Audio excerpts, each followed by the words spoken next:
Good morning girls. इससे पहले हमने पढ़ा था राम लक्ष्मण परशुराम संवाद में लक्ष्मण जी और परशुराम जी के व्यंग्यपूर्ण बात जो वो डींग मार कर अपनी वीरता का बखान करते हैं परशुराम जी, और लक्ष्मण जी उनके उस बात को व्यंग्यपूर्ण लेकर उनको और उनका गुस्सा बढ़ा देते हैं। आज उनके मुनि जो राम लक्ष्मण के मुनि थे विश्वामित्र, उनको परशुराम जी कहते हैं, कौशिक सुनऊ मंद ये बालकु, कुटिल काल बस निज कुल घालकु, भानु बंस राकेश कलंकु, निपट निरंकुश अबुद असंकु। कौशिक यानी विश्वामित्र, सुनो ये बालक यानी लक्ष्मण मंद बुद्धि है, कुटिल है, काल बस यानी मृत्यु के वशीभूत होकर, निज कुल घालक यानी अपने कुल का नाश करने वाला होगा। यानी इतनी कुटिल बात करता है तो जिसके कारण मैं इसका वध कर दूंगा और इसके कुल का नाश हो जाएगा। भानुवंश राकेश कलंकु, भानुवंश यानी सूर्यवंशी, ये राम लक्ष्मण जो हैं सूर्यवंशी हैं। सूर्यवंशी रूपी राकेश का कलंक, राकेश में चंद्रमा का कलंक बन जाएगा। निपट निरंकुश अबुद असंकु, ये बालक क्या है? उद्दंड है, निरंकुश इसके ऊपर किसी का नियंत्रण नहीं है, अबुद्ध मूर्ख है और निडर है। असंकु मीन्स निडर। काल कबल होई क्षण माही, क्षण भर में ही यह मृत्यु का ग्रास बन जाएगा, अर्थात इसकी मृत्यु हो जाएगी। कहो पुकार खोरी मोहि नाही, मैं पुकार कर कह देता हूँ यानी सबको मैं बता देता हूँ, फिर मुझे दोष मत देना। खोरी माने दोष, मोहि माने मुझे। तुम हटको जो चहु उबारा, यदि तुम चाहते हो इसको बचाना, किसको कह रहे? विश्वामित्र जी को। कहीं प्रताप बल रोष हमारा, तो इसे हमारे प्रताप यानी यश, हमारे बल, रोष, क्रोध के बारे में बताओ। तो इसको यदि आप इसको बचाना चाहते हैं तो इसको हमारे प्रताप और बल, गुस्से के बारे में बता दीजिए। लखन कहु मुनि सुजिस तुम्हारा, अब इतने में जब वो अपने विषय में बता रहे थे, अपने विषय में, अपनी वीरता, अपने क्रोध के विषय में परशुराम जी बताए थे, तो लक्ष्मण जी बोल पड़े, लखन कहु मुनि सुजिस तुम्हारा, हे मुनि, हमने आपका सुयश सुना, तुम्हें अछत को बरने वाला, तुमने ही उसका वर्णन किया है। मतलब तुम्हें छोड़कर उसका कौन वर्णन कर सकता है? अपने मुँह तुम आप ही करनी, आपने अपने ही मुख से अपने विषय में बताया है। बार अनेक भांति बहुवर्णी, अनेक बार और अनेक तरह से तुमने उसका वर्णन किया है। नहीं संतोषता पुण्य कचुके हुए, यदि फिर भी आपको संतोष नहीं हो रहा है तो फिर से कहो। जन रिस रो के दूसरे दुख से हो, तुम अपने गुस्से को रोक कर अत्यंत दुख का एहसास ना करें। वीर व्रति तुम धीर अशोभा, तुम क्या हो? तुमने वीरता के व्रत का पालन किया है, धैर्यवान हो और गुस्सा रहित हो। गारी देत ना पाहु शोभा, तुम्हें गाली देते हुए शोभा नहीं देता है। अब क्या है, जो लक्ष्मण जी हैं वो आग में घी डालने का काम करते हैं, यानी उनके और गुस्से को और प्रज्वलित कर देते हैं। इतने से ही लक्ष्मण जी को चैन नहीं मिला, वो और आगे भी कहते हैं, सूर समर करनी करई न जनाभा आपो। जो सूर होता है, सूर में योद्धा, समर में युद्ध में अपनी वीरता करके दिखाता है, ना कि अपने आप को अपनी बातों के द्वारा लोगों को अपने विषय में बताता है। विद्यमान रन पाए रिपु कायर कथई प्रतापु, और जो कायर पुरुष होते हैं सामने युद्ध भूमि में शत्रु को देखकर अपने प्रताप को कहते हैं, यानी डींग हाँकते हैं, यानी सिर्फ व्यर्थ बातों में ही अपनी वीरता का बखान करते हैं। तो किस तरह से यहाँ पर लक्ष्मण जी ने उनके बाद जो अपने प्रताप, बल, गुस्से के विषय में कहते हैं, तो वो उनकी व्यंग्यपूर्ण बातों को काट देते हैं। तो हमने बताया था तुलसीदास जी कौन से काल के कवि हैं? भक्ति काल के। छंद क्या है?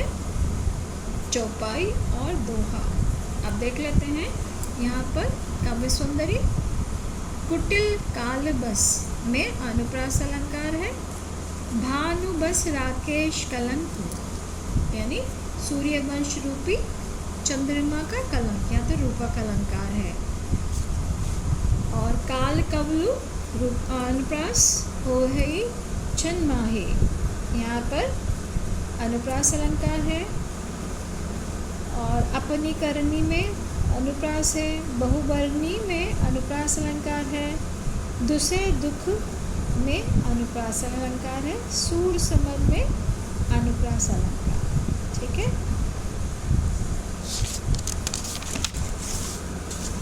नेक्स्ट है आपका,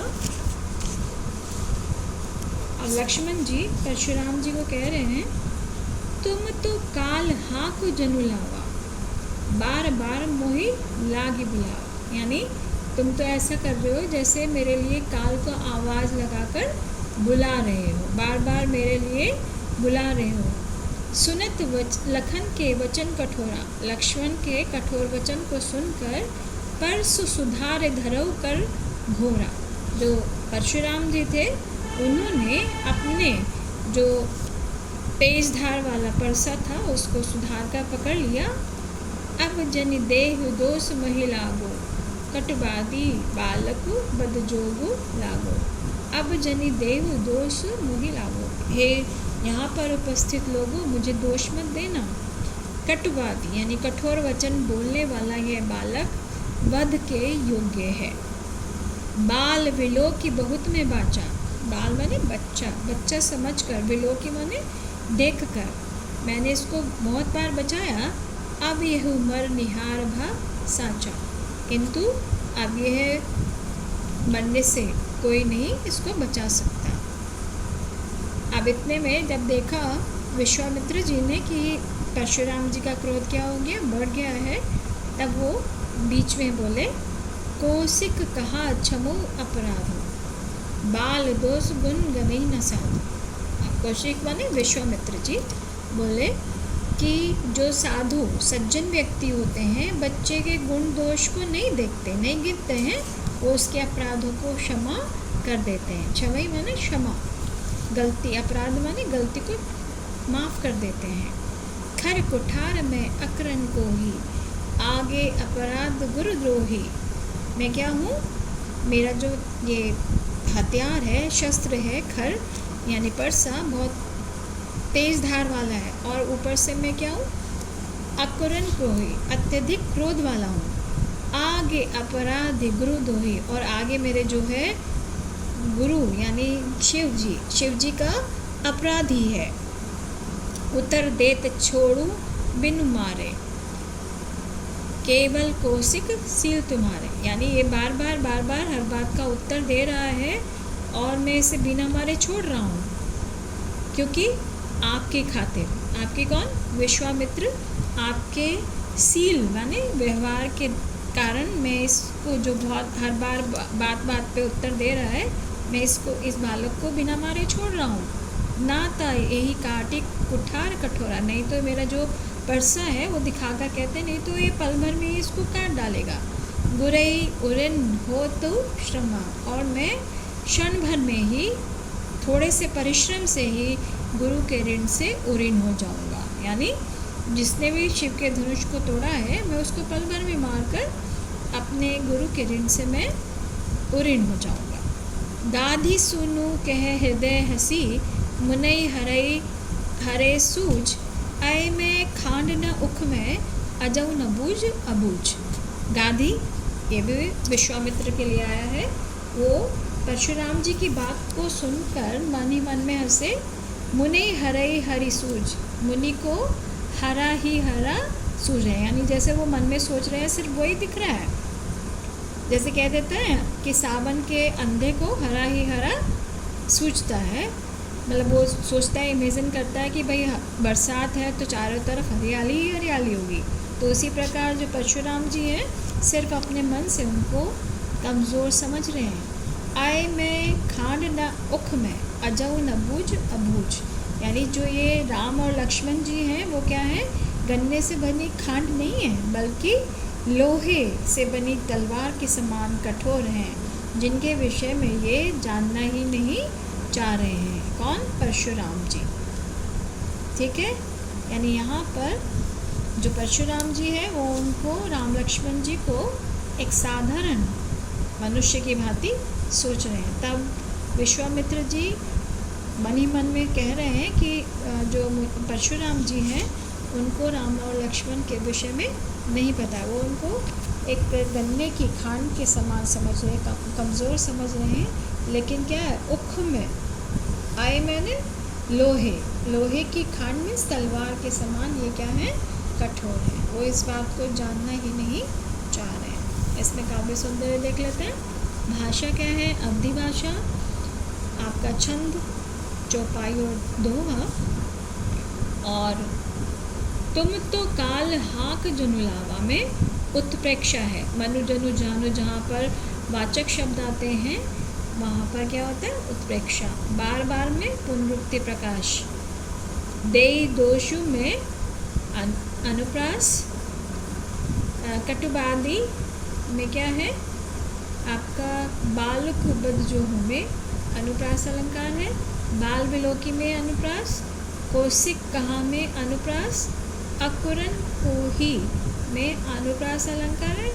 गुणगही में अनुप्रास अलंकार है। केवल कौशिक में अनुप्रास है।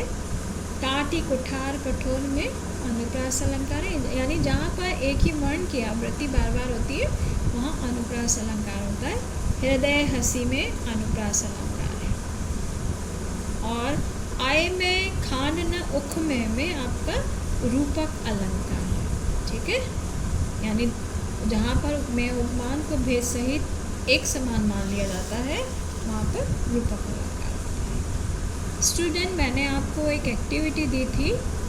1950 ईस्वी के आसपास के उत्तर प्रदेश के 2 नेताओं और आज के उत्तर प्रदेश के कोई भी 2 नेताओं के बीच तुलनात्मक अध्ययन करके उनके विषय में आपको लिखना है। और ये मुझे आज ही आपको सबमिट करना है मेरे पर्सनल नंबर पर। ठीक है, तो ये आपकी एक्टिविटी है, असेसमेंट है आपका। इसी के साथ हम विराम लेते हैं।